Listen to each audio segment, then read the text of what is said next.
Welcome to the Redpill Conversations, where we discuss truth in relation to business, power, and relationship dynamics. My name is Silas Otieno, and today we are going to talk about three distinct narratives or three distinct categories where women fall in relation to the topic on women, relationships, and masculinity. So the question that we ask ourselves today is, why do so many men see the world so differently when it comes to women, relationships, and masculinity? It is easy to assume that these topics are very simple to understand, and that human beings are just the way they are or the way God created them and intended them to be.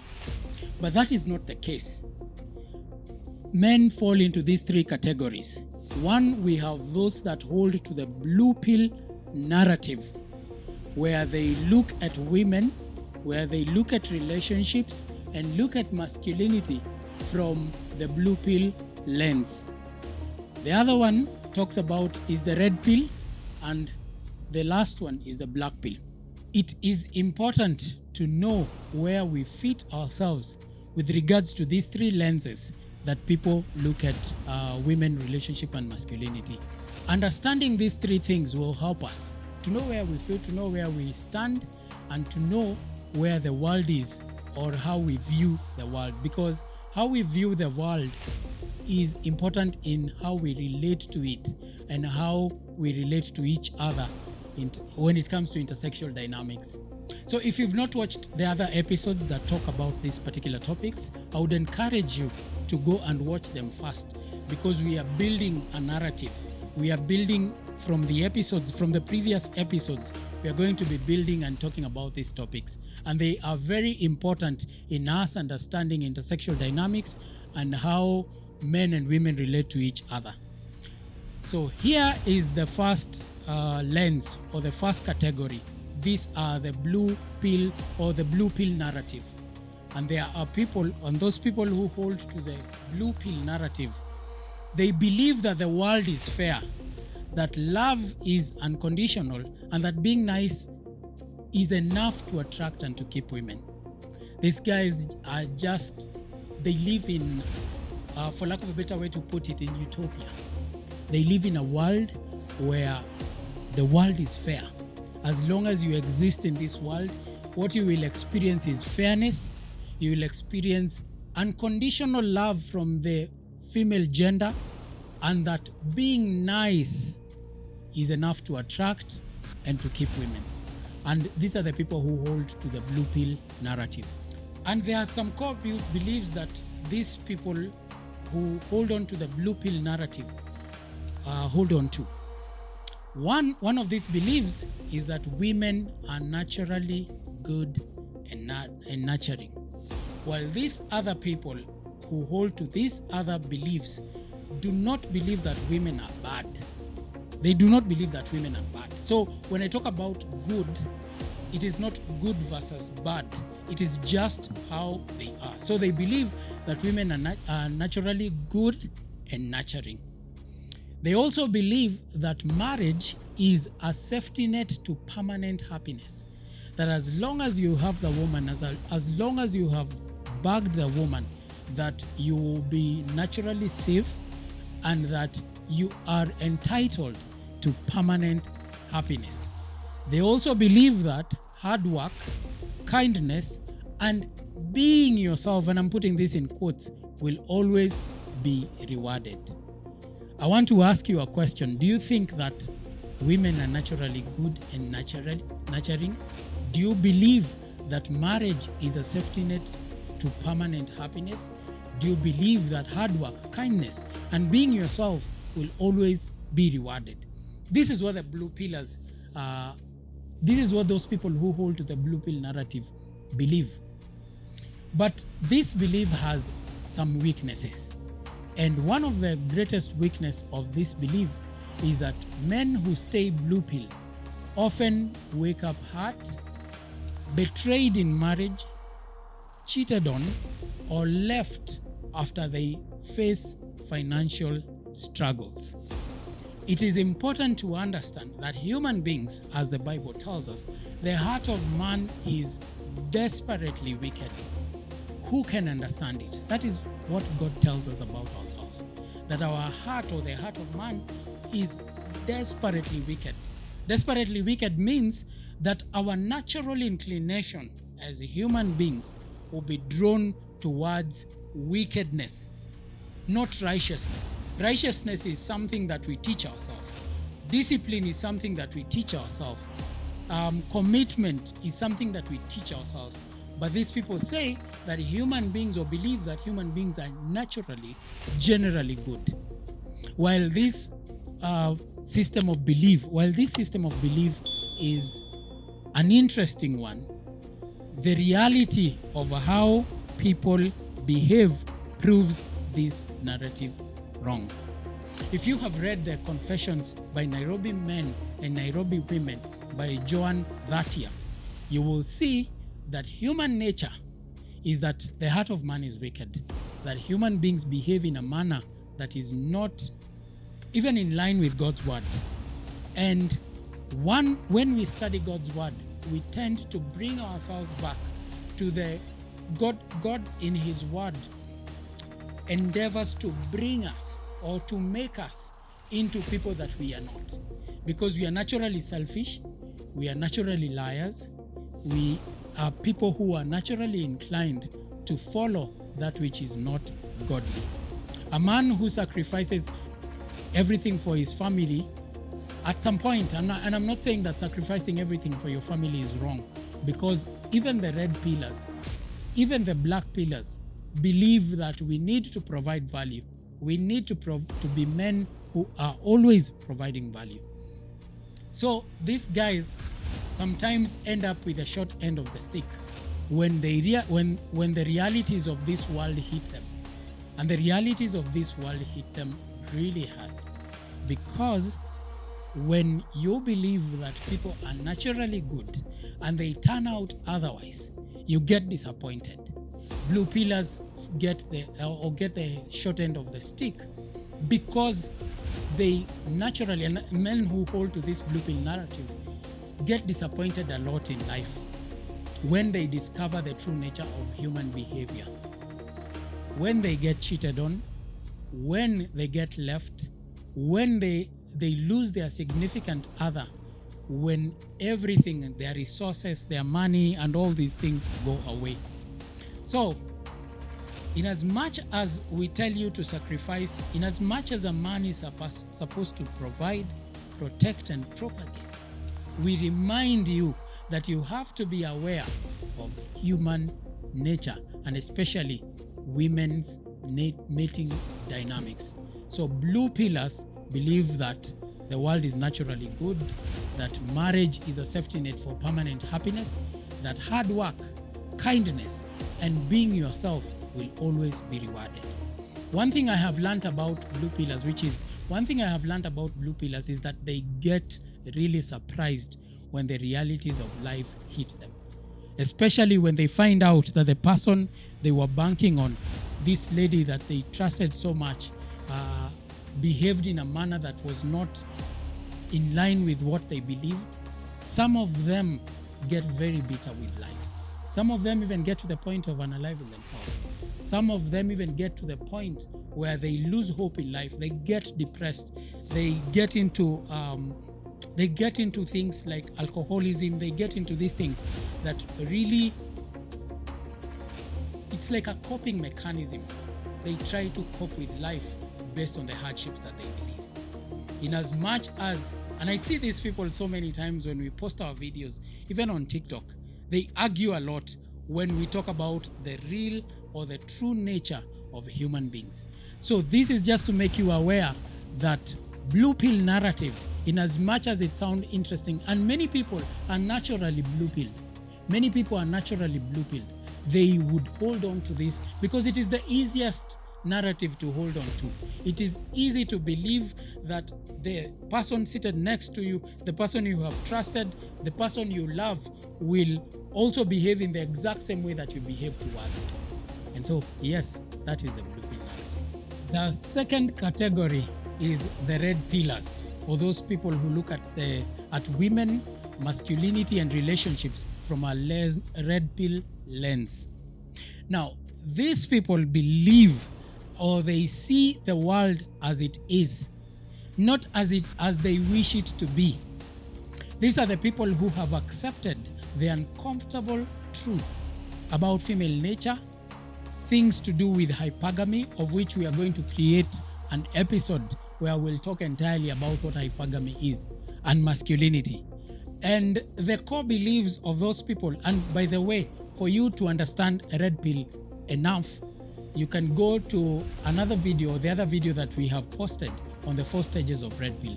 We started by explaining what red pill means, and we say that it comes from the movie The Matrix, where Neo was presented with an option of whether to pick the red pill or the blue pill.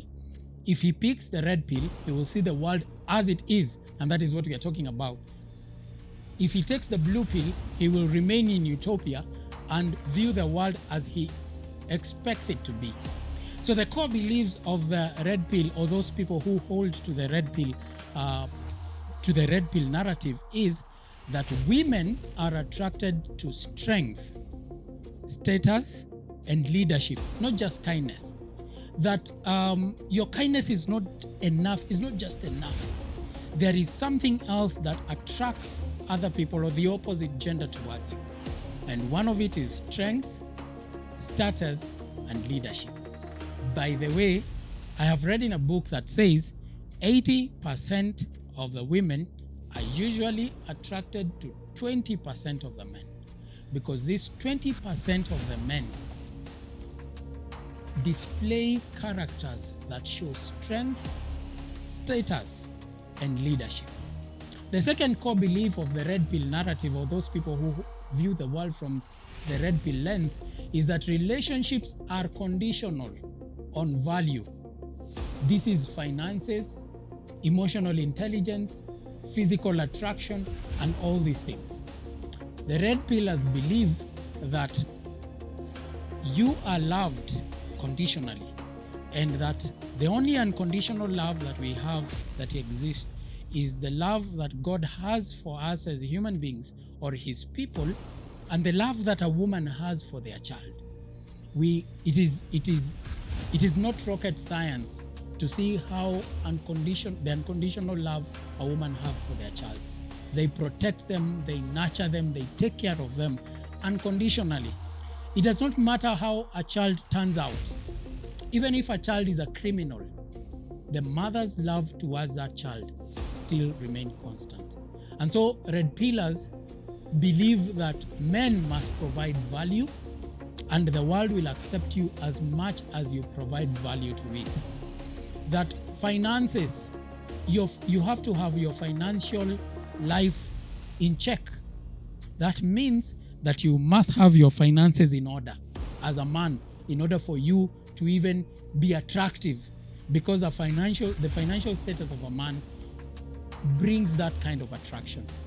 And I know many of the blue pillars talk about finances, and I've seen them even on TikTok. They talk about finances.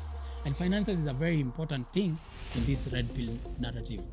Value is a very important thing. Emotional intelligence, people who can have their emotions in check. Physical attraction, how you physically carry yourself, how you dress, how you look, and all these things. The other core belief of the red pillars is that men must build themselves, that no one is coming to save you. The reality that I've experienced in this life as a man is that you are generally alone. No one is coming to save you. And this calls for you to build yourself, not to wait for the government to come and change your life. That the government is not going to change your life. That your friends are not going to change your life. That your significant other is not going to change your life. That you are responsible for building yourself. The strength with this particular narrative is that we teach men to empower themselves, that we tell men to stop being victims, to start improving themselves, and to take ownership of your life. Question that I have to ask you is, do you think that this is a negative view or a negative lens to view the world?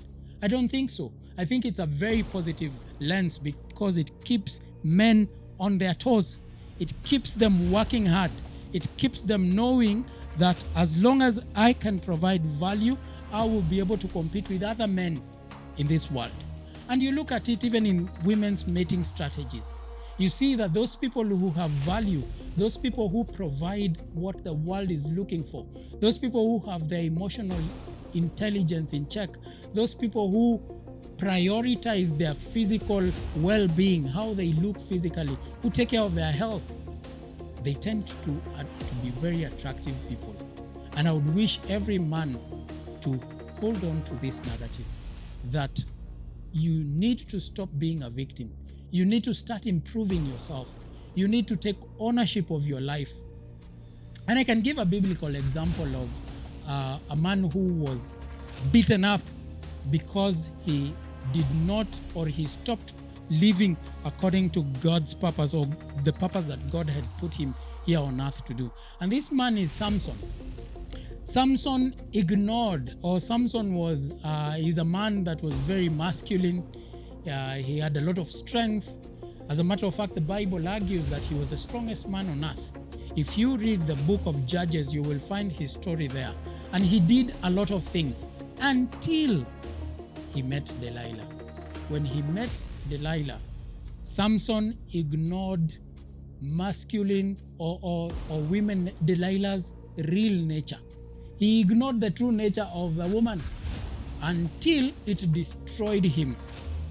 If Samson would have held on to the Redpill narrative of you are alone, women are attracted to strength, status, and leadership, financial and emotional intelligence, and physical well-being are very important to a man, he would not have gotten what he got from Delilah.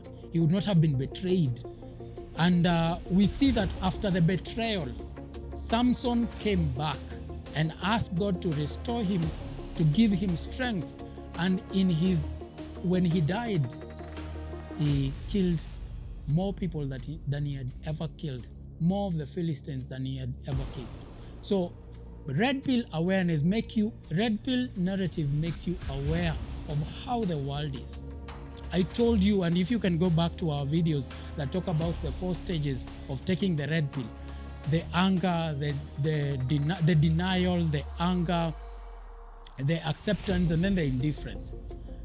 Samson got in his dying, or when he was dying, in his last days of his life, he had accepted that the world does not care about him, and he asked God for strength, and God gave him strength. And with that strength, he managed to destroy the Philistines. So here is the third and the most dangerous lens to view the world. I do not advocate for people to be blue-pilled, because when you are blue-pilled and the realities of life and betrayal kicks in, and you experience the true nature of human interaction, you get disappointed. There are others who get depressed. There are others who get the short end of the stick and they give up in life. Now, there is another category that is very interesting, and this one is the black pill, or people who view the world from a black pill lens. Now, black pill people are usually defeatist. Their mindset is very defeatist, because black pill people are the people who had initially taken the red pill narrative. They had adhered to it. They were in the anger phase, and they got very angry. And no, they started with the denial phase. They learned about human nature. Maybe they experienced it in their lives. Maybe they experienced betrayal. Maybe the woman they believed in cheated on them. Maybe they were left. Maybe they were fired from their job. They could not raise enough money again. Their finances went down. And then they started seeing people relate towards them in a very negative sense. Now, what these people do, it's not a recovery. They take the black pill. Now, let me define what black pill is. Black pill people are people who have accepted the harsh truths of the red pill. And what are these truths? That women are attracted to strength, status, and leadership. They held on to the belief that relationships are conditional on value, that is financial, emotional, and physical, and that men must build themselves. But they got too angry to graduate into accepting the realities of life, and they became very angry. So this is what they hold on to. They accept the harshest truth of the red pill, but they give up hope that anything can change. Now, these are guys who say, women are attracted to status, so if I don't have status, then there is no need for having women. Now, these guys, their core beliefs are very dangerous, and I would advocate for anyone to never or to not hold on to these beliefs. And one of their beliefs is that looks and genetics determine everything. Now, when they realize the true nature of intersexual dynamics, how women behave and what attracts women and what does not, they start saying that it's all about looks. They start talking about looks. They start saying that if you don't have the looks, then there is nothing you can do about your looks, so you are doomed, and you're never going to experience the true or the interesting nature of dating, intersexual relationships and all that. So they say looks and genetics determine everything. That's why we are calling them defeatist. Because now they know that they have the short end of the stick. They are not ready to provide that value that the world has offered. And if they provide that value, they provide it from a very bitter standpoint. And so they blame it on looks and genetics. Let me tell you something that is very unconventional and very controversial. Looks do not matter to women. They matter very little. Let me not say they do not matter. They matter very little to women. Because the thing that women are attracted to is value. You don't need to have the looks to provide value. And you will realize that those people who provide value to the world don't struggle in the dating market. They do not struggle. Those people who have emotional intelligence, physical attractiveness, it doesn't matter. And so it is very wrong belief. The other thing that these people believe is that if you are not tall, rich, and handsome, you cannot win. They believe that the only people who win are tall, 6-footers, they have V-tips, they are V-shaped, and they are handsome. And that's the only people that win. This is very, very false or wrong. Because if you look at the world in reality, the top 10% of the world, the billionaires, the people who have everything that we wish we would have in our lives, not all of them are handsome. So to say not all of them are tall, not all of them are rich, not all of them are handsome. So to say that tall, rich, and handsome is what you need to win is to be deceived. The third thing that these people say is that relationships are doomed. So why even try? That you are doomed from the word go. And these people do not like women. They get to a point where they are bitter and they say that a man should never date, that women are a distraction. Women are not a distraction. They play a supportive role in relationship. They push men on their course or on their journey into creating value. They come and join the men who are on their course to achieving their purposes. Let me give you that example that I have listed before or I've stated before. The example of Delilah. Delilah met Samson when he was in the process of conquering the world, when he was defeating the enemies that had been disturbing Israel. Those are the Philistines. And when Delilah came to Samson's life, it was not Delilah's fault that Samson fell. It was Samson's fault that he fell, because he left his God-given purpose and he started pursuing this woman. He got too comfortable and cozy with the cuddling and all these things, and he abandoned what God had called him to do. So the relationships are not doomed. There is hope. There are people who have relationships that are meaningful. It is very possible to have meaningful relationships. It is very possible to have women that will support you. It is very possible to have the world accept you. It is very possible to live a life that is in line with the will of God, a life that is a victorious life, a life that pushes you into fulfilling the purpose as to which God has called you. And every man should ask themselves, what has God called me in this world to do? What is my purpose in this world? And every man should live in line with that purpose. Every man should achieve that which God has created them to achieve. And so their weakness, or one of the weaknesses or the main weakness of this particular narrative, is that it leads to bitterness. These men become very bitter about women. These are the men who become misogynistic. These are the men who withdraw from dating, who withdraw from relationship, who are always suspicious of the feminine gender. We do not teach that. We do not advocate that. It is very possible to have meaningful intersexual relationships with the opposite gender or with the feminine gender, as long as you stay on course to what God has called you to live how God has called you to live. So while Redpill pushes people for growth, development, self-improvement, Blackpill justifies stagnation. These are people who have remained stagnant, and they are very, very bitter. Do you have an example of someone you see online who is very bitter about women? Every time they take the microphone, they're just speaking negative things about women. These are people who have taken the black pill. These are people who have been frustrated in life, and from that frustration, they tend to visit that frustration on the opposite gender. They hold on to they are very defeatist in the way they look at life.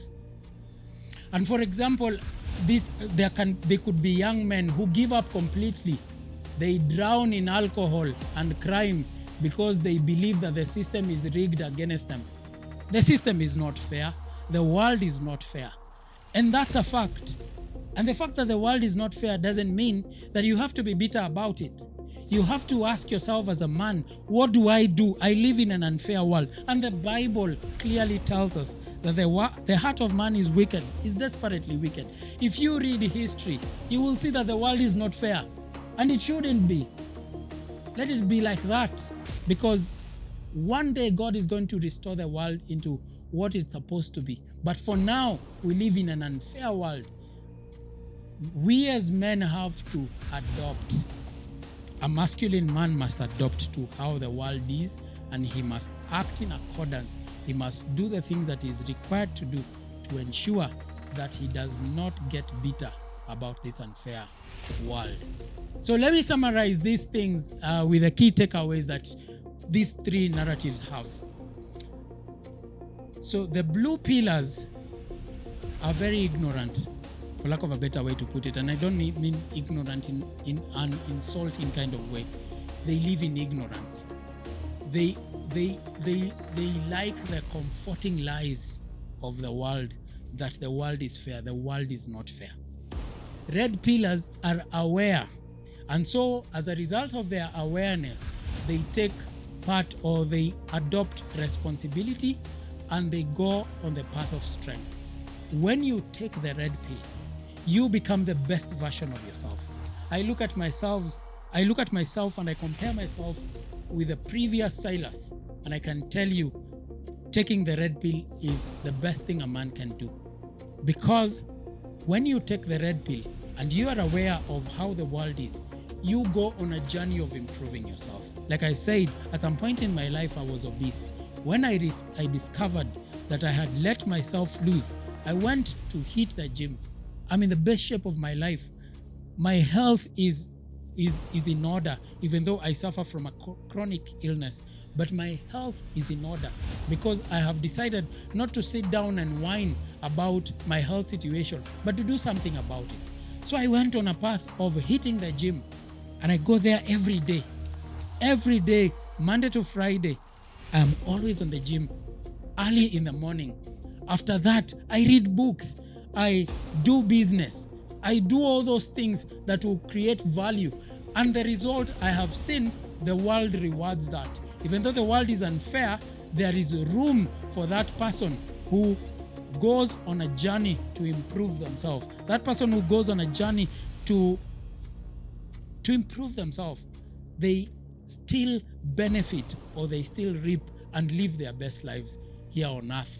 And by the way, by best life, I don't mean that you be comfortable, because this world is not our home for those of us who believe in Jesus Christ.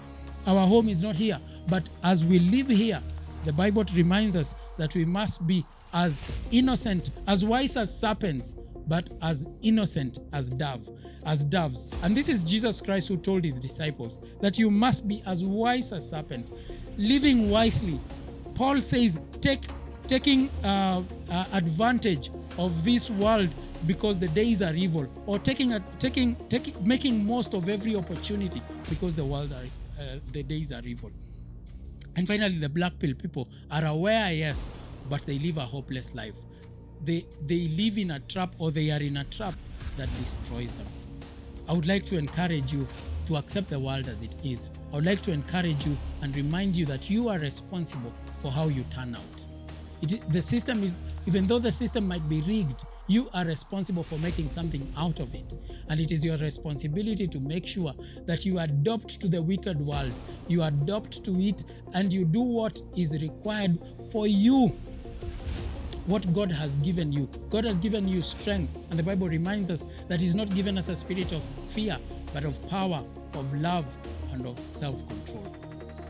If you like this episode or these videos, would like you to share, to like, subscribe, share, tell a friend so that they can join us. If you have any questions, you can ask us in the comment section so that we can interact and make more videos that will make us better men, that will make us men who live to fulfill the purposes in which God has created them, that will make us men who glorify God, who will not be negative about women, who will not be bitter about the world, but who will live in this world that is depraved and crooked in a manner that will honor and glorify the Lord. Thank you, and may God bless you.